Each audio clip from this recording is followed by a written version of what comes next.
Ada monitor untuk kantor, ada untuk creator, ada monitor untuk gamer, dan ada monitor ekstra besar yang lebih sering disebut TV.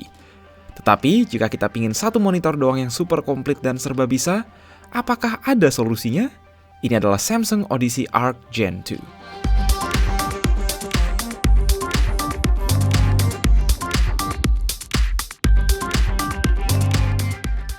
So, apakah sebenarnya ada alasan untuk membeli sebuah monitor gaming papan atas yang harganya sampai hampir 40 jutaan? Well, Samsung Odyssey Arc Gen 2 ini luar biasa sekali memang. Ditambah stand, berat total mencapai 40 kilo lebih. Make sure saat memasang monitor pada stand, ada teman yang bantuin, karena memang ini monitor yang masif sekali. Oke, ketika beres dirakit, kita bisa langsung masuk apa aja yang bikin monitor ini begitu spesial. Number 1, monitornya adalah yang pertama dan masih satu-satunya monitor gaming 4K 55 inch 165Hz Curve 1000R di dunia. Nggak sekedar panel VE atau PLS tentunya, Samsung ngasih kualitas warna dan kontras terbaik di antara semua jenis layar LCD, yakni pakai Quantum Mini LED dengan Quantum Matrix Technology. Saat ini pun banyak yang cenderung masih prefer teknologi Mini LED ketimbang OLED untuk content creator serta gaming. So, buat gue pribadi pun monitor gaming papan atas nggak wajib OLED. Awalnya gue agak nganggap remeh bahwa pengalaman nonton film atau main game di sini mungkin nggak akan beda jauh sama TV 4K Quantum Mini LED standar, tapi ternyata refresh rate tinggi bareng kecekungannya bikin pengalaman jadi lebih imersif dan usable untuk gamer kompetitif sekalipun. Jadi ya monitor ini punya keunggulan TV Mini LED sekaligus monitor gaming 4K. Konten yang nggak 4K pun kelihatan tajam di sini berkat upscaling oleh Neural Quantum Processor Ultra. Selain itu reflektivitas minim sebab panel ini matte, jadi nggak glossy atau mengkilap. Tentu kalian butuh space yang lebih besar untuk menaruh monitor ini. Bahkan kalau perlu ada 2 meja, yang satu untuk monitor, satu lagi untuk peripheral. Even dengan jarak sekitaran 1 meter, main game di sini rasanya sucks you in banget. Ya terasa sangat luas walau ini bukan layar ultra wide secara rasio.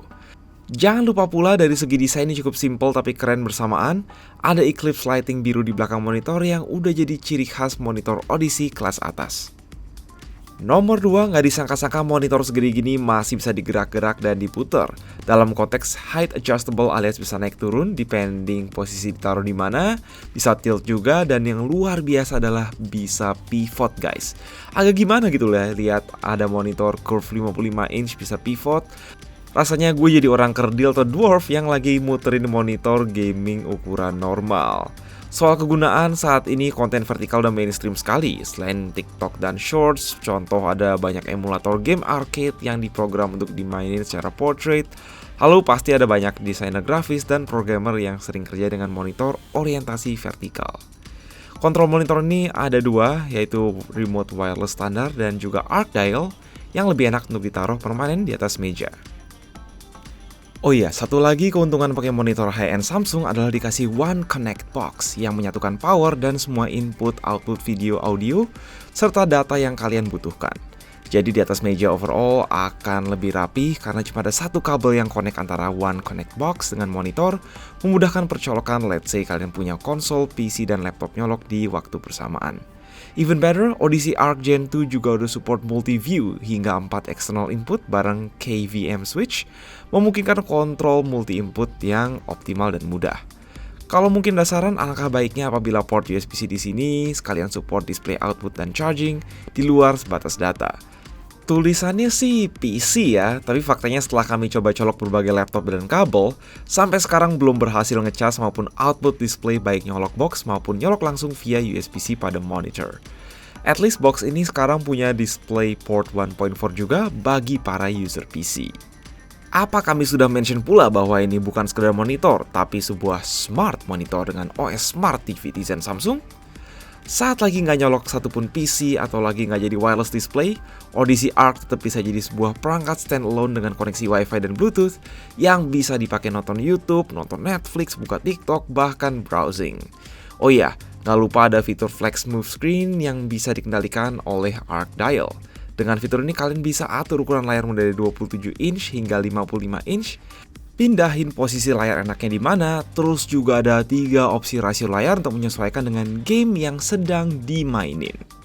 Gak sebatas punya panel kelas 1 dan fitur segudang, Samsung tidak melupakan audio mantap via Sound Dome Tech, yaitu quad speaker dan 2 subwoofer menghasilkan total output suara 60 watt hingga frekuensi bass serendah 45 Hz.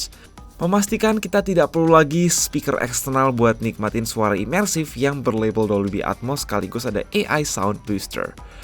Combo ini menghasilkan pengalaman audio yang jernih, deep, dan so far belum ada monitor lain yang likely bisa ngelawan. Alright, mungkin awalnya kami agak skeptis soal monitor yang sangat sultan ini. Apakah benar worth it menginvestasikan hampir 40 juta di atas meja? Faktanya, ketika kita beli sebuah Odyssey Arc, kita bisa anggap bahwa kita beli Smart TV Quantum Mini LED 4K 55 inch sekaligus sebuah monitor gaming 4K 165Hz. Belum lagi juga sistem 6 speaker yang sangat nampol. Secara praktis ini bisa jadi solusi layar dan home theater all-in-one yang sangat fleksibel, memungkinkan pengalaman visual gaming yang so far belum bisa disediakan merek lain.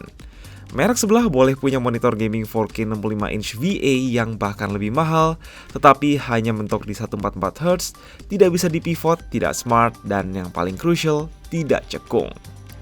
So, kalau kalian dikasih budget unlimited buat sebuah monitor doang, apakah kalian akan memilih Samsung Odyssey Arc Gen 2? Saatnya mendang-mending di komentar. Sekian dari dulu gue Mike, and as always, stay safe, stay healthy.